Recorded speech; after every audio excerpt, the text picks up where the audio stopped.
ఒక రాష్ట్ర ముఖ్యమంత్రిగా నిన్న ఒక భరోసా ఇచ్చాడు. ఆయన సాధారణ మనిషిలాగా నుంచుంటున్నాను ఈరోజు.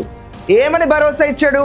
ఈ కేసుకి నేను అండగా ఉంటా, న్యాయం జరిగేదాకా చూసుకుంటామని చెప్పి. నేను ప్రభుత్వం నడిపేటప్పుడు బాధ్యతాయుతంగా వ్యవహరిస్తాను. నేను బండి సంజయ్కు మినహాయింపు లేదు, ఎవ్వరికి మినహాయింపు లేదు.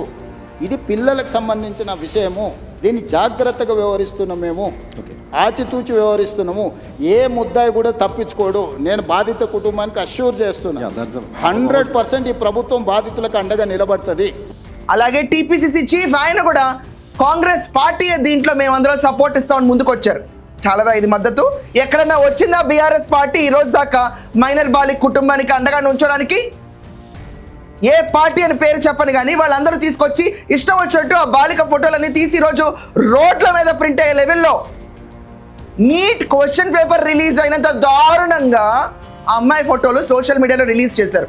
ఆ అమ్మాయి వాళ్ళ అమ్మ నాన్న ఆఖరికి వాళ్ళ చాట్స్ మొత్తం తీసుకొచ్చి ఇంత వస్తుంది అంత వస్తుంది అని చెప్పి బయటకి గొల్లు అనిపించి యుద్ధం ప్రకటించింది కేవలం పదవి కాంక్ష కోసం. కాదా?